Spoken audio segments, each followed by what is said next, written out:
네, 성도 여러분 안녕하십니까? 정말 더웠는데 오늘부터 조금 살 것 같습니다. 그렇죠? 시간이 흘러가고 세월이 흘러가니까 어김없이 가을이 이제 오고 있는 것 같습니다. 오늘 일정이 참으로 많은데 근데 이 우중이라서 어떻게 될지 모르겠지만 하나님께서 가장 좋은 길로 모든 일정마다 함께 하실 것을 믿습니다. 제가 몇 년 전에 태백을 갔다가 올라오면서 이제 그 메밀꽃 필 무렵이라고 하는 단편 소설을 쓴 그 문학가인 이효석이라고 하는 분을 이름을 따서 이제 그 만든 그 이효석 마을이라고 하는 그 마을이 있는데 거기서 제가 이 들소리라고 하는 사물놀이 공연을 본 기억이 납니다. 그 1시간 동안 막 하는데 완전히 어리 빠질 정도로 굉장히 요란하고 굉장히 화려한 그런 공연이었습니다. 뭐 사물을 두드리는 사람들을 보면 온 몸이 땀이 범벅이 될 정도로 막 굉장히 감정을 고조시키는 그런 자극적인 공연이었는데, 근데 1시간 동안 굉장히 요란하게 그 공연이 펼쳐졌지만, 근데 그 소리들이 클래식처럼 무슨 비발디의 사계나 아니면 핸델의 메시아나 뭐 이런 곡처럼 무슨 의미를 전달하는 것이 아니라 1시간 동안 요란하게 두드리고 치는 말 그대로 들소리였어요. 들에서 들려오는 소리였다고. 신명나게 감정을 고조시키는 요란한 소리였지 그 속에 어떤 의미도 담겨 있지 않았다고 하는 것입니다. 근데 사도 바울이 고린도전서 13장의 그 시작에 이 교회에서 아주 특별한 은사를 가진 사람들에 의해서 요란한 행사와 굉장한 사업들이 일어날지라도 그 일을 행하는 사람들이 사랑이 없다면, 즉 그 일을 행하는 사람들의 마음속에 뭐가 없다면, 사랑이라고 하는 건 그리스도가 없다면 하는 거예요. 그 모든 일들이 예수님께서 함께 하시는 아름다운 열매로 나타나지 않을 것이라고 말하는 것입니다. 즉 행사로 그치는 거예요. 화려하게 뭔가가 펼쳐지지만 그 속에 주님께서 함께 하시는 가운데 벌어지는 역사가 있지 않을 것이라고 하는 거예요. 여러분, 이번 전도회를 앞두고 우리가 행하고 있는 모든 일들을 통해서 예수님께서 함께 하시는 아름다운 열매가 나타나려면 태능교회 모든 성도들 안에 먼저는 그리스도께서 임재하셔야 되고 더하여 그리스도의 사랑이 부어져야 한다는 사실을 몇 주에 걸쳐서 말씀을 드리는데 여러분들의 마음속에 새겨질 수 있게 되기를 간절히 바라겠습니다. 그래야지만 우리는 그 사랑 안에서 하나가 되어서 전도회를 위해 연합할 수 있고, 그렇게 연합된 정신으로 헌신할 때 하나님께서 함께 하시는 놀라운 역사가 이번 전도회를 통해서 보게 될 것이라고 주님께서 말씀하고 있습니다. 그래서 오늘도 이 말씀을 통해서 우리 자신을 살피면서 사랑이신 그리스도가 모셔져서 그분이 주시는 사랑으로 우리 모두가 하나 되어지는 놀라운 은혜가 임할 수 있게 되기를 간절히 바라겠습니다. 이 고린도전서 13장을 보면 이 바울은 사랑이란 무엇인가라는 주제로 계속 여러 가지 특징들을 설명하고 있는데, 첫 번째 특징과 두 번째 특징은 사랑은 어떤 특징을 가지고 있는가 하면, 사랑은 도발을 받더라도 상대에게 오래 참고 온유한 모습으로 선히 대한다고 하는 것입니다. 사랑은 나의 원수에게도 오래 참고 온유한 행동을 하게 합니다. 그래서 이 온유와 오래 참는 것은 하나의 세트예요. 사랑이 전체가 한 세트지만 굳이 그룹을 지으면 이렇게 한 세트가 된다고 합니다. 그리고 그 다음에 나오는 내용 중에 어떤 게 있는가 하면 시기하지 아니하고, 그 다음에 자랑하지 아니하고, 교만하지 아니하고 하는 이런 이야기가 나오는데, 이 세 가지 특징이 또 하나의 세트입니다. 이 세 가지의 사랑의 특징은 사랑에 대해서 무엇을 말하는가 하면, 사랑은 자기를 높이지 아니하고요, 상대를 나보다 낮게 여기며 스스로를 낮추면서 겸손히 행하는 것이 바로 사랑이라고 합니다. 한마디로 말하면 사랑하면 스스로를 낮추면서 겸손히 행하게 된다고 합니다. 이 겸손이란 단어 속에는 뭐가 있는가 하면 상대를 시기하지 아니하고, 자기를 자랑하지 아니하고, 교만하지 아니하는 세 가지 특징이 있다고 하는 것입니다. 그래서 오늘은 이 두 번째 세트에 해당하는 사랑의 세 가지 특징을 한번 좀 나눠보고자 하는데, 그 첫 번째는 뭐냐 그러면 시기하지 아니하며 하는 거예요. 이 시기라고 하는 단어는 젤로이라고 하는 단어를 쓰고 있는데 어떤 의미인가 하면, 한번 들어보세요. 타인의 성공이나 타인의 부요함이나 타인에 대한 어떤 사람들의 칭찬이나 어떤 행복을 보고 마음이 막 기쁘고 행복한 것이 아니라 마음이 상해지는 것, 더하여 그 일로 인해서 상대가 미워지는 것, 이런 감정을 가지고 시기와 질투라고 합니다. 그러니까 이 시기와 질투는 어떤 거냐 그러면 오직 나만 잘 되어야 되고, 나만 칭찬받아야 되고, 나만 부유해야 되고, 나만 뭔가 이렇게 좋은 걸 다 얻어야 돼요. 다른 사람이 갖는 걸 못 봐요. 그래서 이 질투라고 하는 건, 시기라고 하는 건 이기심의 뿌리와 맞닿아 있습니다. 근데 이런 시기심이 우리 마음을 지배할 때 우리에게 어떤 일이 일어나는가 하면, 첫 번째는요, 이 시기와 질투심은요, 자기의 뼈를 썩게 할 만큼 우리의 마음을 고통스럽게 하고 우리를 불행하게 만든다고 합니다. 이 시기심과 질투심이 가득한 사람은요, 정말 불행하게 살게 돼요. 이 표정을 보세요. 이게 지금 사진을 제가 한번 어떤 게 질투하고 맞을까 하고 찾아서 제가 넣었는데, 늘 평생 이런 표정을 지으며 삽니다. 삐딱하게 다른 사람을 보는 거예요. 누가 미워하지 않아도 스스로 불행하게 살아요. 예. 막 지옥 같은 마음을 가지고 사는 거예요. 뼈가 썩게 되는 거예요. 예. 두 번째, 이런 질투와 시기의 감정이 들어오면 나만 고통스럽게 사는 것이 아니라 그 시기와 질투의 대상에게 우린 이렇게 대하게 된다고 합니다. 한번 읽어볼까요? 잠언 27장 4절 말씀입니다. 시작. 분노는 잔인하고 진노는 홍수 같거니와 질투 앞에서 누가 감히 설 수 있겠느냐. 이 시기와 질투는 첫 번째, 분노라는 감정과 비교할 수 없을 만큼, 분은 잔인하지만 투기 앞에는 누가 서리요? 투기 앞에는 비교가 안 된다는 거예요. 분노하는 것보다 훨씬 더 강한 미움을 가지고 우리를 움직인다고 하는 거예요. 예. 그래서 이 시기는 시기하는 상대를 잔인하게 공격하게 됩니다. 근데 그 힘은 창수와 같이, 홍수와 같이 밀려가는 강한 힘으로 상대를 공격하게 만든다고 하는 거예요. 그리고 아가서 6장 8절에 보면 또 이런 말씀이 있어요. 사랑은 죽음같이 강하지만 질투는 음부같이 잔인하며 불길같이 일어나나니 그 기세가 여호와의 불과 같으니라고 합니다. 이 말씀은 어떤 말인가 하면, 이 질투와 시기는 음부같이 잔인하게 타오르는데 그 불의 기세가 마치 하나님께서 내려주시는 불길처럼 상대가 음부에 내려가기까지 꺼지지 않는다고 하네요. 그 상대가 완전히 파멸하기까지 꺼지지 않게 타오를 수 있는 게 바로 뭐냐 그러면 이 무서운 시기심, 질투심이라고 하는 거예요. 그래서 이 시기와 질투라는 감정이 우리 마음을 사로잡으면 나를 고통스럽게 하고 다른 사람을 파멸로 이끌 만큼 악한 감정이라고 성경은 분명히 말씀하고 있습니다. 그런데 이 시기와 질투가 어디에서 시작되었는가 하는 거예요. 성경을 보면 최초의 죄가 시작된 지점이 바로 시기심에서부터입니다. 하나님의 보좌 곁에서 덮는 그룹에 속하는 이 루스벨이라고 하는 높은 지위를 차지하고 있던 천사가 사단으로 변해버리게 만든 것이 바로 뭔가 하면 예수님에 대한 시기와 질투심입니다. 예. 그래서 사단은 타락 이후에 자기의 마음에 담긴 이 시기심을 모든 사람들의 마음에 심어서 모든 사람을 자신처럼 변해가도록 만드는 거예요. 예. 다 불행하게 사는 거예요. 관계가 조금만 딴 사람이 뭔가 좋은 것을 얻으면 이 시기의 대상이 되는 거예요. 그래서 우리가 정말 그리스도의 사랑으로 거듭나지 않으면 우리는 모두 이 시기와 질투에 매여서 살아가게 될 것입니다. 근데 이 시기심은 처음부터 우리를 악하고 잔인하게 만들지 않아요. 처음엔 어떻게 시작하는가 하면 남이 가진 것을 보면서 나도 가졌으면 하는 이 부러운 마음에서부터 시작된다고 합니다. 그러다 더 나가게 되면 이 시기심은 상대방이 안 가졌으면 하는 마음으로 발전한답니다. 예. 동의하십니까? 여기서 멈추어서지 않고 더 잘하게 방치하면 그 다음 이 마음은 어떻게 변해가는가 하면 상대방이 가진 그 좋은 것 때문에 상대방이 나에게 아무런 잘못을 안 했어도 그 상대를 싫어하고 심지어 미워하고 증오하게 되는 마음으로 그 마음이 변해간다고 합니다. 근데 이 시기심이라고 하는 것이 너무나 치사하고 수치스러운 감정이기 때문에 대부분의 사람들은 이 죄된 마음이 자신 안에 있다는 것을 인정하지 않아요. 누구에게 물어봐도 거의 대부분 인정하지 않습니다. 그래서 내가 어떤 대상을 비난할 때 그 비난하는 이유가 시기하고 질투해서 비난한다고 말하지 않습니다.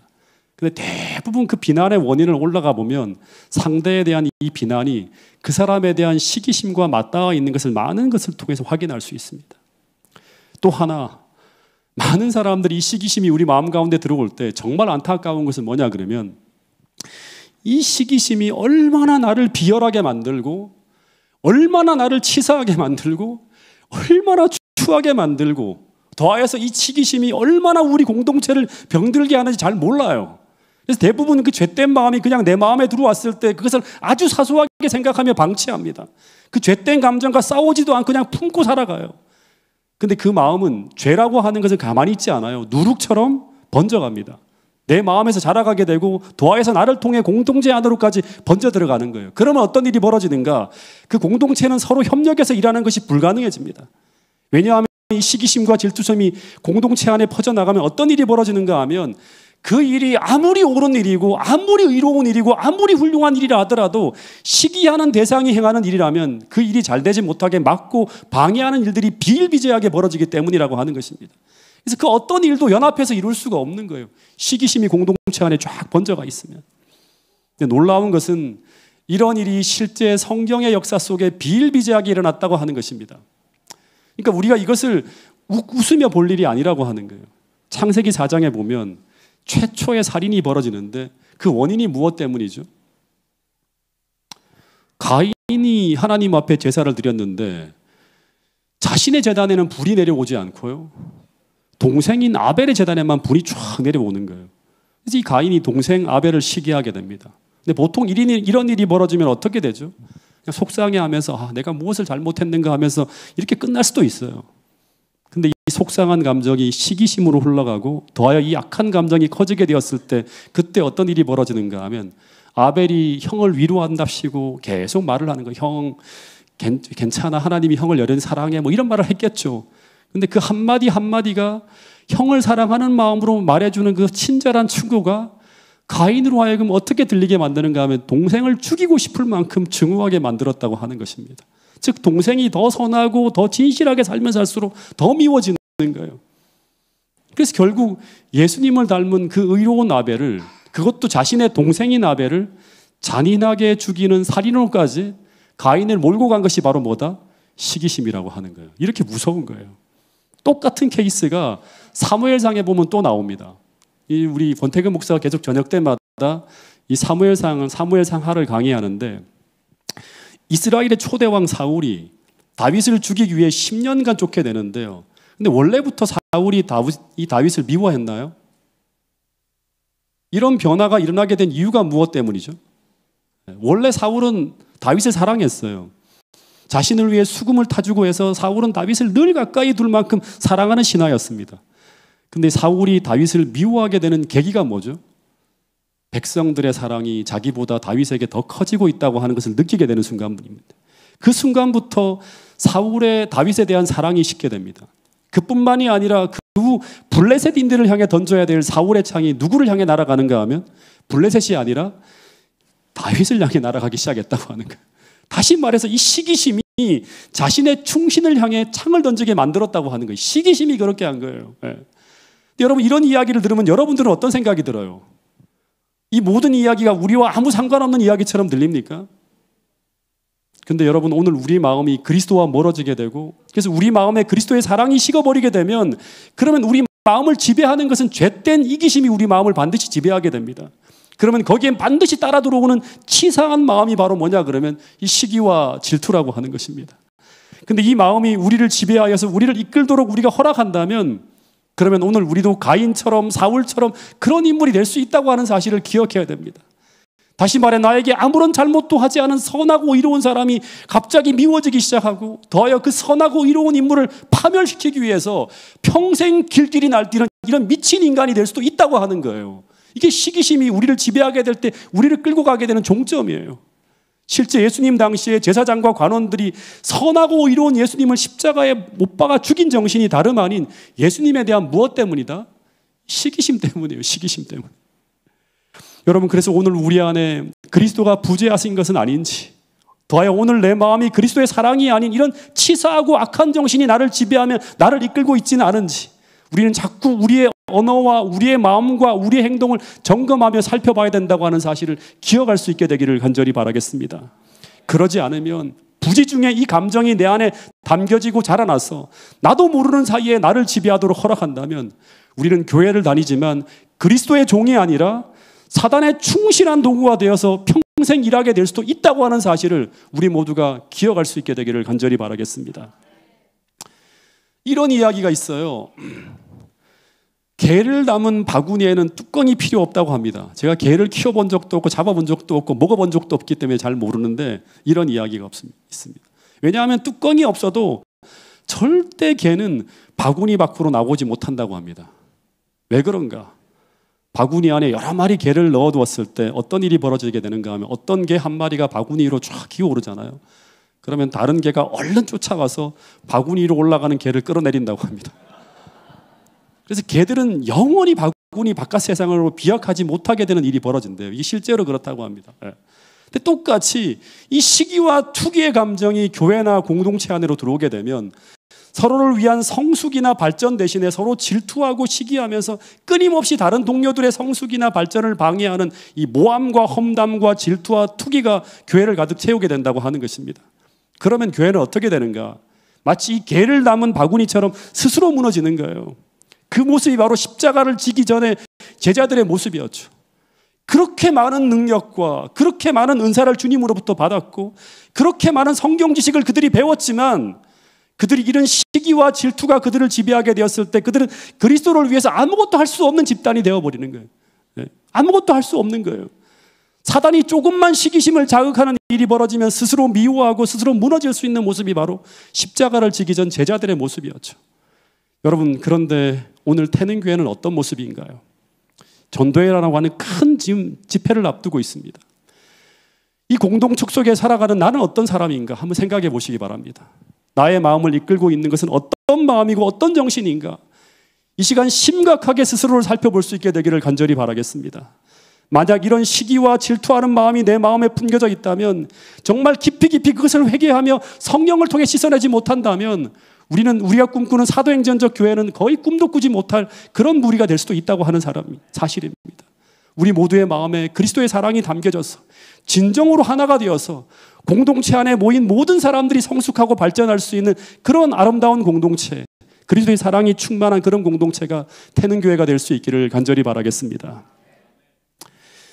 제가 성경에서 가장 좋아하는 인물 중에 한 사람이 누구인가 하면요, 요나단이라고 하는 인물입니다. 나중에 제가 이 인물에 대해 설교를 좀 여러 번 할 수도 있을 것 같아요. 제가 사도행전을 읽으면서 바울을 처음에 좋아했는데 바울보다 바나바의 품성에 반해서 바나바를 더 훌륭한 인물로 제가 생각하면서 더 좋아했던 것처럼 저는 사무엘상을 연구하면서 요나단을 다윗보다 품성에 있어서는 더 훌륭한 인물로 봅니다. 또 이런 말을 하면 그게 성경적으로 어디 근거 있냐고 저한테 따지는 분이 계실지 모르겠지만 개인적인 생각입니다. 네. 네. 먼저 이 사람 요나단은 사울의 아들이죠. 그러니까 왕자죠. 사울이 죽으면 사울을 대신해서 자연스레 왕위에 오를 사람이었습니다. 더하여 이 요나단은 백성들이 존경하는 전쟁 영웅입니다. 네. 그래서 이 블레셋과의 전쟁에서 병기든 부하 하나만 데리고 계곡으로 올라가서 적진을 초토화시키고 백성을 위기에서 구해낸 정말 이스라엘 백성들에게 크게 존경을 받던 인물이 바로 누군가 하면 요나단이라고 하는 진짜 훌륭한 인물이었어요. 믿음도 있고. 시간이 지나면 자연스럽게 이스라엘 왕위가 요나단에게 올 것이고 더하여 그는 충분히 백성들의 존경을 받으면서 이스라엘의 선한 왕으로 나라를 통치할 수 있는 능력과 자질과 품성을 다 갖춘 퍼펙트한 인물이었어요. 근데 그렇게 꿈을 꾸며 지내던 어느 날 다윗이라고 하는 사람이 왕궁으로 들어와서 이 아버지를 위해 악기를 연주하며 등장하는데요. 처음에는 자신과 비교할 수 없을 만큼 초라한 존재였어요. 허드렛 일을 하는 사람이었고 출신도 뭔가 하면 목동이었어요. 이때까지만 하더라도 그를 사랑하는 것이 어렵지 않습니다. 그래서 요나단 다윗을 참 좋아했어요. 사울도 좋아했어요. 근데 어느 날 다윗이 블레셋과의 전투에서 누구도 해내지 못한 일을 해냅니다. 왕 사울조차도 엄두를 못 내던 이 골리앗이라는 장수를 일격에 쓰러뜨리면서 순식간에 민중의 폭발적인 인기를 얻게 됩니다. 그러면서 이스라엘 나라의 대스타로 등장하는 거예요. 들리는 소문에 의하면 이 다윗은 사무엘이라고 하는 대선지자에 의해서 기름 부음까지 받았다고 하는 소문까지 듣게 됩니다. 이 말은 뭐냐 그러면 이제 다윗이 사울을 대신해서 왕이 될 사람이라고 사무엘이 다윗을 선택했다고 하는 것을 의미하는 거예요. 예. 그러면서 어떤 일이 벌어지는가 하면 갑자기 사랑하는 가족과 같았던 이 다윗이 아버지 사울과 경쟁 관계가 되어집니다. 더하여서 다음 왕위를 차지하기 위한 구도 속에서는 다윗과 요나단도 서로 다음 왕위를 차지하기 위해서 서로 쓰러뜨려야 될 경쟁 관계가 되어질 수도 있는 그런 상황이었어요. 그럼 보통의 경우에는 다윗과 요나단은 절대 친구가 될 수 없어요. 서로 시기하고 미워하며 서로 죽이기를 위해서 치열한 권력 투쟁이 벌어지는 상황이 될 수도 있었다고 하는 것입니다. 근데 놀라운 것은 요나단에 대한 성경의 기록을 읽어보면 성경 어디에도 그가 다윗을 향해 시기와 질투를 나타냈다는 기록이 존재하지 않습니다. 뿐만 아니라 더 놀라운 것은 뭐냐 그러면 그는 다윗을 미워하며 다윗을 죽이려고 하는 아버지를 끝까지 막아섭니다. 아버지 그렇게 하면 안 된다고. 다윗을 살리기 위해서 그는 생명까지 바치려고 했어요. 그러다가 아버지의 이 단창이 그에게까지 날아오는 그런 일이 벌어지기까지 했어요. 근데 요나단이 어떻게 그에게 올 왕위를 차지하게 되는 이 다윗에게 어떻게 이렇게까지 이타적으로 그를 사랑할 수 있었을까? 사무엘서 20장 17절에는 그 이유를 이렇게 설명하고 있습니다. 같이 한번 읽어보겠습니다. 시작.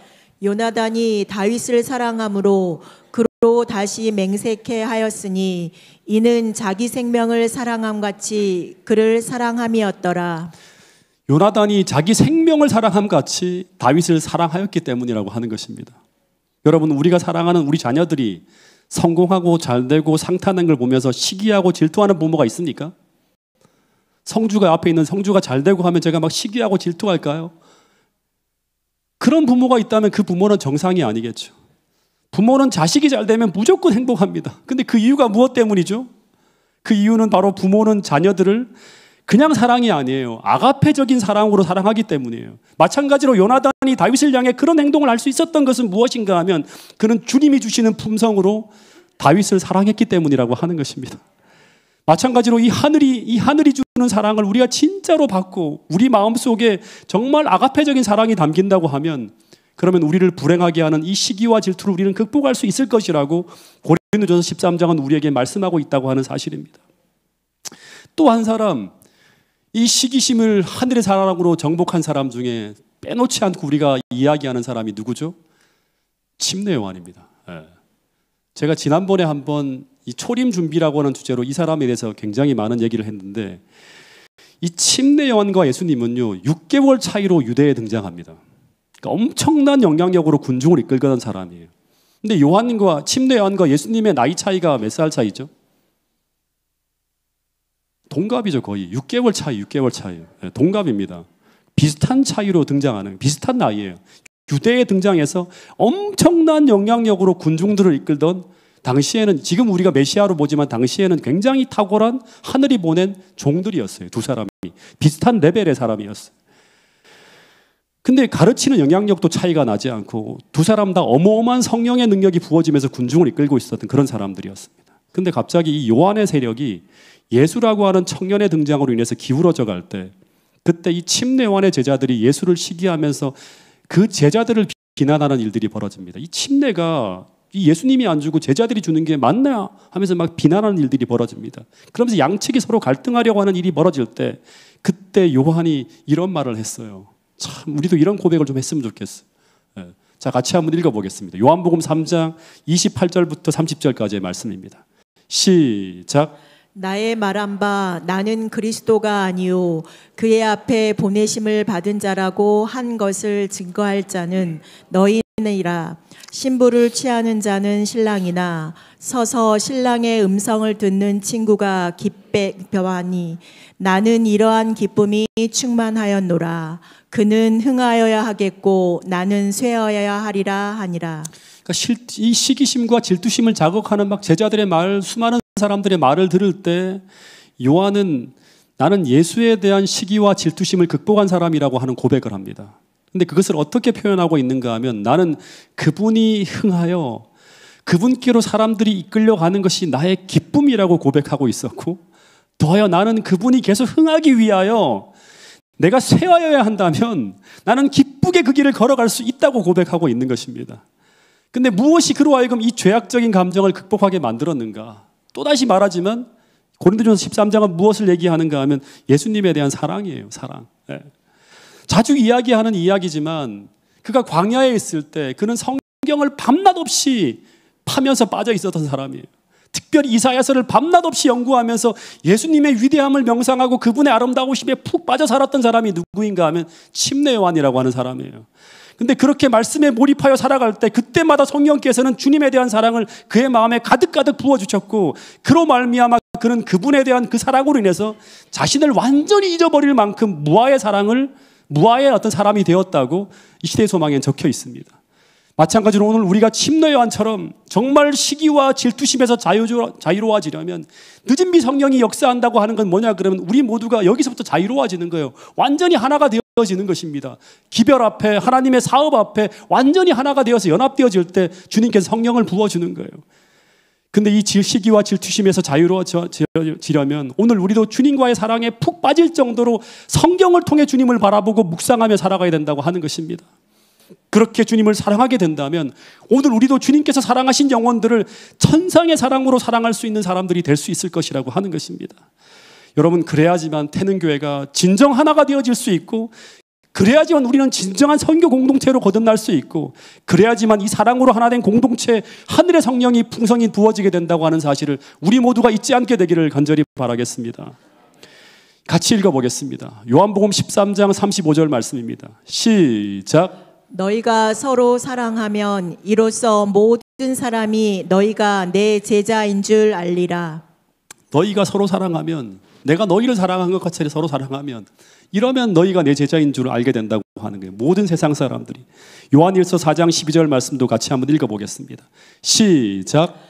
어느 때나 하나님을 본 사람이 없으되 만일 우리가 서로 사랑하면 하나님이 우리 안에 거하시고 그의 사랑이 우리 안에 온전히 이루느니라. 어느 때나 하나님을 본 사람이 없으되, 사람 하나님을 못 보잖아요. 근데 만일 우리가 서로 사랑하면, 주님께서 우리를 사랑한 것 같이 그렇게 사랑하면 하나님이 우리 안에 거하시고 그의 사랑이 우리 안에 온전히 이루어서 수많은 사람들이 우리 속에 있는 하나님을 보게 된다고 하는 것입니다. 여기서부터 전도가 시작되어지는 거예요. 선교가 시작되어지는 거예요. 성령이 부어져야 되고 성령의 능력이 우리의 마음, 우리의 이기심을 완전히 지배하는, 그런 장악하는 그런 일들이 벌어져야 된다고 하는 것입니다. 하나 더, 이 한 스텝 더 나가서 이 시기와 맞닿아 있는 게 뭐냐 그러면 자랑이에요. 시기와 맞닿아 있는 게. 이 자랑이라고 하는 단어는 헬라어로 페르페 유오마이라고 하는 단어를 쓰는데, 이 단어의 의미가 어떤 의미인가 하면 바람주머니처럼요, 아무것도 없는 것을 있는 것처럼 부풀려서 드러내게 하는 게 바로 자랑이라고 합니다.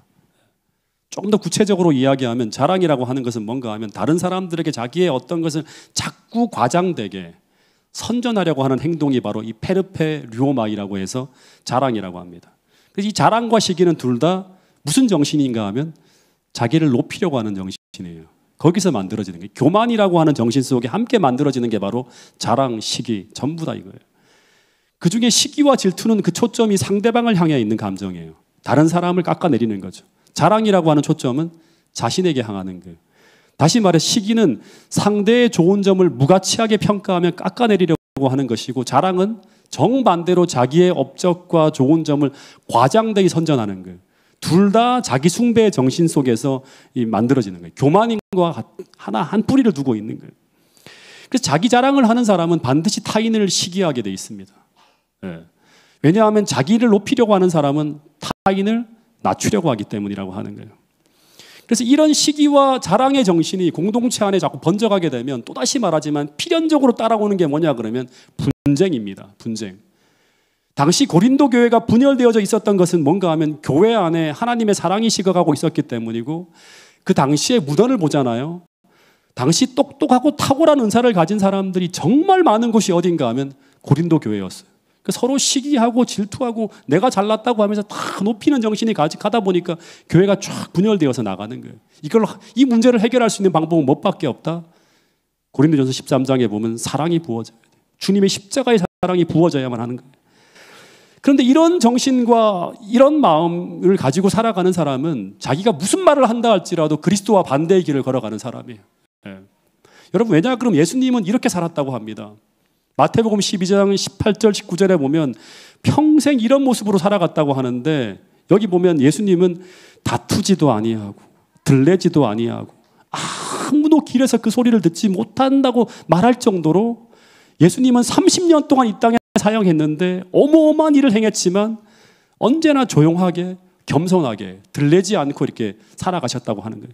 심지어 큰 표적과 놀라운 사건이 벌어진 이후에는 스스로의 무리를 피해서 한적한 곳으로 가서 군중의 연호하는 소리를 피하셨던 분이 바로 누구인가 하면 예수님이라고 하는 것입니다. 그래서 이 시대의 소망에 보면 그분은 이 땅에서 단 하나의 허영이나 사치나 자기 과시를 다 피하시고 오직 진리의 아름다움만이 사람들을 이끌고자 했던 분이 바로 예수님이라고 합니다. 이 땅에 오실 때도 심지어 물질, 학벌, 가문 모든 외적인 아름다움을 단 하나도 걸치지 않고 이 땅에 오신 분이 바로 예수님이셨어요. 그래서 어떤 분은 이런 예수님의 모습을 사단과 비교하면서 이런 말을 하기도 합니다. 마귀는 하나님과 같이 되려다가 하다가 사단이 된 인물이고, 그 반대로 예수님은 하나님과 동등이셨는데 오히려 하나님과 동등됨을 취할 것으로 여기지 아니하시고 자기를 낮추심으로 온 우주의 왕과 구세주가 되신 분이 바로 예수님이다. 사단은 스스로 높이려 하다가 마귀가 되었던 것이고, 예수님은 스스로 낮춤으로 말미암아 하나님께서 높여주셨다고 하는 거예요. 제가 몇 주 전에 이런 예화를 대예배 설교 시간에 드렸던 기억이 있는데 아마 기억하시는 분이 있을지 모르겠습니다. 제가 군에서 태권도 1단을 땄어요. 승단을 한 후에 너무너무 행복한 거예요. 후임병들에게 승단한 사람들에게 지도를 하거든요. 제가 승단 심사를 받을 때 군에서 이제 그 조끼라고 하는, 뭐 군에 가신 분이 한재호 우리 그 집사님은 잘 아시겠지만 조끼라고 해서 이렇게 발차기를 할 때 조끼가 각이 잘 나와야지만 이게 통과가 돼요. 품새의 자세도 일반 사회하고 다르게 아주 절도가 있어야 돼요. 근데 제가 태권도 심사를 받을 때 심사관들이 칭찬을 좀 했어요. 이렇게 쟤 진짜 잘한다 하면서 그 말을 듣는 순간 완전히 하늘을 날아갈까 하고 너무 행복한 거예요. 제가 후임병들에게 태권도를 가르치면서 얼마나 제 폼을 자랑했는지 몰라요. 자, 요렇게 나와야 돼. 각 보지. 요렇게 계속 얘기하는 거예요. 이게 FM이야 하면서 막 얘기를 한 거예요. 그래서 내가 하는 걸 보라고 하면서 왜 이렇게 못하냐고 하면서 후임병들을 계속 다고치면서 가르쳤던 기억이 납니다. 근데 제가 지난번에 말씀드렸던 것처럼 제 밑에서 배우던 한 조용한 후임병이 승단 심사를 할 때 너무나 탁월한 모습으로 겨루기를 하면서 상대를 쓰러뜨리고요. 그리고 모든 부분에서 완전히 막 얘가 FM처럼 막 하고 너무 멋진 거예요. 근데 나중에 그 친구를 물어보니 그 친구가 누구다? 태권도 5단이고 용인대 태권도 학과 학생이라는 걸 알게 됩니다. 그 다음부터 저는 자랑은커녕 앞에 나서서 가르치지도 못할 정도가 되어버렸고요. 매일같이 야, 시범적이 앞으로 좀 보여줄래? 나는 발차기 하지 않고 너가 좀 보여줘. 이렇게 했다고 하는 그런 기억이 있습니다. 마찬가지로 자기 자랑을 극복하는 비결은요, 위대한 하나님이면서도 그 사랑의 대가이신 예수 그리스도를 만나서 내가 얼마나 부족하고 무가치한 죄인지를 알게 될 때만이 가능한 거예요. 네. 그분이 얼마나 위대한 분이신지, 그러면서도 그분이 얼마나 겸손하게 생애하셨는지를 알게 될 때 우리의 모든 자기 자랑은 바울처럼 멈추게 돼요. 여러분, 신약 성경에 보면 이 바울이라는 사람은 자랑할 것이 진짜 많은 사람이었어요. 바리새인 중에 바리새인이었고 20대 산헤드린 의원이 된 데다가 더가 최고 학자인 가말리엘의 문화에서 공부한 사람이었고 세상에서 갖출 수 있는 모든 것을 갖춘 그 시대의 최고의 사람이 바로 누구였는가 하면 사도 바울이었어. 자랑할 것이 너무나 많은 사람이었어. 근데 이 사람이 십자가 밑에서 예수님을 만나게 됩니다. 그분 앞에 정면으로 부딪히면서 정말 그분의 위대한 영광의 빛 속에서 정말 죄인 중에 괴수 같은 모습으로 서 있는 자신을 바라보면서 그는 세상에서 가장 겸손한 사람으로 변해버립니다. 그러면서 그가 고백하기를 자신은 모든 성도들 중에서 가장 작은 자이고 더하여 죄인 중에 누구다? 괴수가 바로 자신이라고 고백하면서 자기의 모든 자랑이 다 사라집니다. 즉 자신은 세상에서 가장 구원받을 가망성이 없는 가장 악한 상태에서 오직 하나님의 은혜로 구원받은 사람이 바로 자신이라고 고백하는 것입니다. 그러면서 자신이 이룬 모든 업적과 자신이 가진 모든 것들을 배설물로 여기면서 오직 예수 그리스도와 십자가 외에는 자랑하지 않는 생애를 살기로 결심하고 그대로 살아간 사람이 바로 누구인가 하면 바울이라고 하는 사람입니다. 이것이 바로 예수님을 만나서 거듭나는 사람의 모습이라고 하는 사실을 태능교회 모든 성도들이 꼭 깨달을 수 있게 되기를 간절히 바라겠습니다. 여러분, 주님을 사랑하는 사람은 기억하십시오. 자기를 자랑하지 않고 주님을 높이며 주님을 자랑합니다. 왜냐하면 그들의 마음속에는 예수님의 생애와 그분의 나를 위한 그분의 죽음을 기억하며 자기 칭송에 이르게 할 모든 생각과 암시를 물리치며 살아가려고 애쓰는 사람들이 바로 누구인가 하면 그리스도인이에요. 여러분, 그래서 오늘 우리가 진정으로 주님을 사랑하는 사람이고 정말 주님께서 사랑하시는 내 이웃을 사랑하는 사람이라면 우리는 스스로를 낮추고 나보다 남을 낮게 여기는 사람으로 거듭나게 될 것입니다. 이 정신이 바로 초기교회 모든 성도들을 지배했던 그리스도의 정신이고 십자가의 정신이고 이 정신 위에 무엇이 부어진다? 성령이 부어진다고 하는 사실입니다. 그리고 그런 사람들을 하나님께서는 이렇게 지도하시고 축복하신다고 말씀하고 있습니다. 이사야서 57장 15절 말씀을 같이 한번 읽어보겠습니다. 시작. 지존 무상하며 영원히 거하며 거룩하다 이름하는 자가 이같이 말씀하시되 내가 높고 거룩한 것에 거하며 또한 통회하고 마음이 겸손한 자와 함께 거하나니 이는 겸손한 자의 영을 소성케 하며 통회하는 자의 마음을 소성케 하려 함이라. 이 본문의 말씀은 하나님은 겸손한 자와 함께하고 겸손한 자의 영을 소생시킨다고 하는 거예요. 또 하나 이사야 66장 2절 말씀을 같이 한번 읽어보겠습니다. 시작. 무릇 마음이 가난하고 심령에 통회하며 내 말을 듣고 떠는 자 그 사람은 내가 돌보려니와. 그러니까 하나님의 말씀을 듣고 떠는 자는 어떤 사람이죠? 겸손한 자예요. 예. 이런 사람을 하나님 어떻게 한다? 돌보신다고 하는 거예요. 여러분, 이 모든 성경절들은 하나님께서 겸손한 자와 가까이 하시고 겸손한 자를 구원하시고 겸손한 자를 돌보신다고 하는 거예요. 근데 반대로 교만은 하나님의 모든 뜻에 반대로 반응하는 것이 바로 교만이라고 하는 거예요. 교만은 모든 인간관계를 망치고 교회를 병들게 하고 실제 결국에는 내 인생을 파멸로 끌고 가게 만드는 것이 바로 교만이라고 하는 거예요. 잠언 8장 13절에 보면 하나님께서 교만한 자와 거만한 자를 어떻게 한다?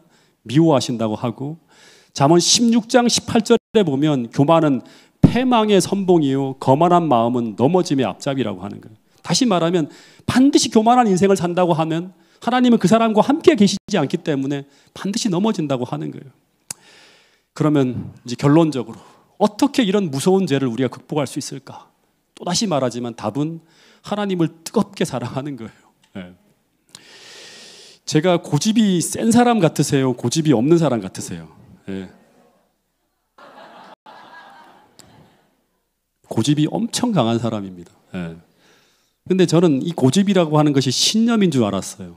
근데 알고 보니까 일종의 교만한 모습이 바로 이 고집이라고 하는 걸 제가 교회를 다니면서부터 알게 되었습니다. 사람들은 고집이 좀 있어야 한다고 하고, 고집이 없는 사람은 줏대가 없는 사람 혹은 무골 위인이라고 하는데 자꾸 고집을 좋은 쪽으로 해석을 해요. 근데 자기 뜻대로 자기 중심대로 살려고 하는 고집은 한마디로 뭐다? 교만이에요. 그러니까 어쨌든 제가 아주 주관이 강하고 고집이 셌어요. 네.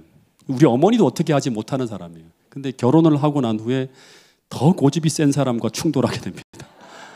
네. 일명 강고집이라고 하는 사람인데 이 강고집과 고고집이 충돌하여 살아가다 보니까 어떻게 되었을까요? 3년간은 완전 전쟁터였습니다.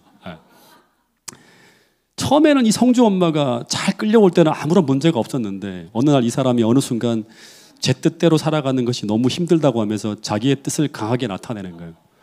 그래서 갈등이 심하게 일어났는데 그 일로 말미암아 3년간은요 정말 불행하고 너무나 고통스러운 시간을 제가 보내게 됩니다. 제가 고집을 피우는 것은 제가 성경대로 살려고 고집을 피운다고 생각했어요. 근데 가만히 보니까 그것이 성경적이라서가 아니라 제가 성주 엄마보다 더 높은 사람이고 성주 엄마보다 성경을 더 많이 아는 사람이고, 그래서 당연히 이 사람은 내 뜻을 따라야 한다고 하는 이 자기중심적인 생각인 이 교만한 생각이 바로 저의 모습이었음을 나중에 제가 알게 됩니다. 그래서 이 제 고집대로 하는 걸 성주 엄마가 안 따라주면 저는 너무 화가 나고 속상했거든요. 근데 그렇게 고집이 세던 제가 시간이 지나면서 많은 부분 제가 옳다고 생각하는 것을 내려놓기 시작합니다. 처음에는요 우리 어머니가, 이건 진실인데요, 몇 번을 우리 집에 올 때마다 저의 이런 모습을 보고 굉장히 놀라셨어요. 너무나 신기했어요. 오실 때마다 저희 어머니는 재훈이가 저런 아이가 아닌데 어떻게 저렇게 되었지? 무엇이 쟤를 저렇게 변하게 만들었을까? 참 신기하다고 그런 말을 많이 말씀하셨어요. 근데 제 아내도 마찬가지였어요. 엄청 고집이 센 사람인데 어느 순간 많은 부분 사라지더라고요. 그러면서 저희 가정에 뭐가 왔다? 사랑은 하나님 그리스도께서 함께 하시면 평화가 오는 거예요.